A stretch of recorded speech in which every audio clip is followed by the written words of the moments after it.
So there was, I'm told, or rather I've read, a little bit of a hullabaloo surrounding this book, especially around the time it was published in 1991. I get it. It's not exactly hard to get. It's kind of bait for sacrilege, having a book called The Gospel According to Jesus Christ. But as someone standing on the outside, I wonder, have these rabble-rousers actually read the book? Or are they just letting themselves get outraged without examining the source material or even the context? Because frankly, this book is incredible.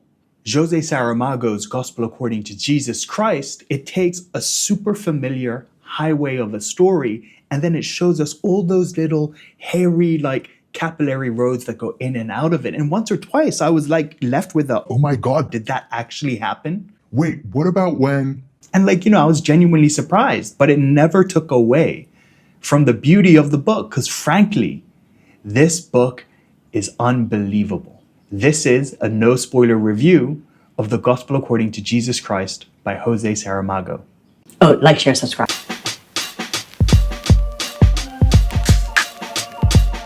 You know, when you reread your favorite book as a kid, or maybe you rewatch your favorite film, right?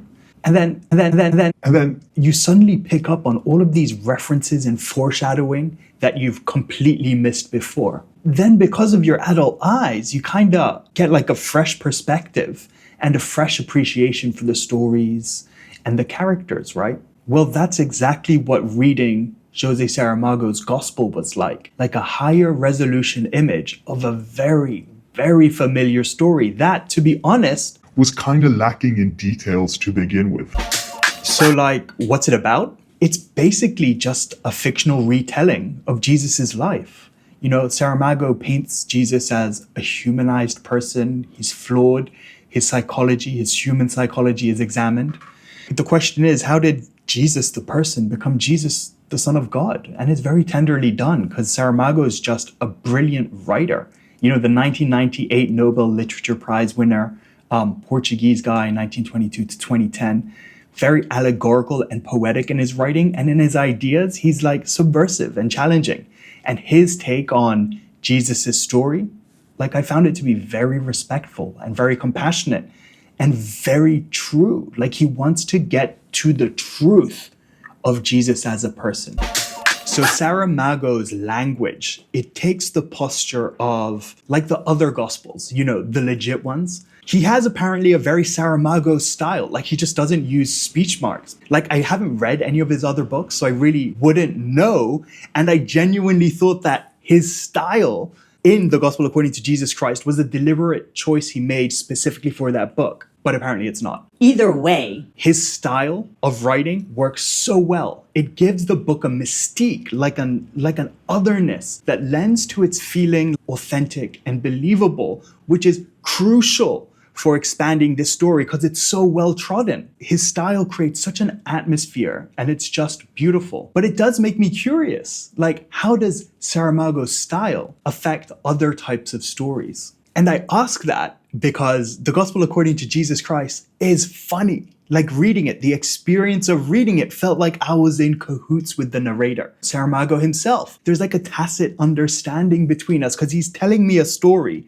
and I already know the story, right? We all already know the story of Jesus. And Saramago, he knows I know the story. So he can subvert any expectation I have by how he tells it. And so this relationship between me and Saramago, the reader and the writer, it forms this meta-narrative. It's not just a story about Jesus's life, but also the story of what I, as a person living 2,000 years later, think about Jesus's life. Saramago is able to include my thoughts in his story, which is just genius.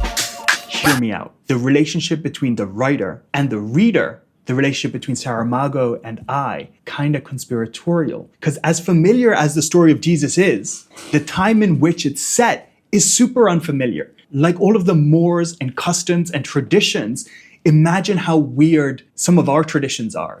If it's nearing the 31st of October, we'll start looking for costumes and the costumes got to be scary and I'm going to start buying candy because people will come over to my place at night, Ring my doorbell. and ask for candy. And of course, there are some people who don't give candy but give out fruit. How weird is that? Or like Easter, dressed up as a bunny rabbit, look for chocolate hidden in the garden. Or like the Day of the Dead. Like these are all very weird modern traditions. 2,000 years ago, they had shit like that too. And Saramago, as he's describing them as the narrator, is also leaning in close to you and whispering into your ear something like, yeah, I know, right?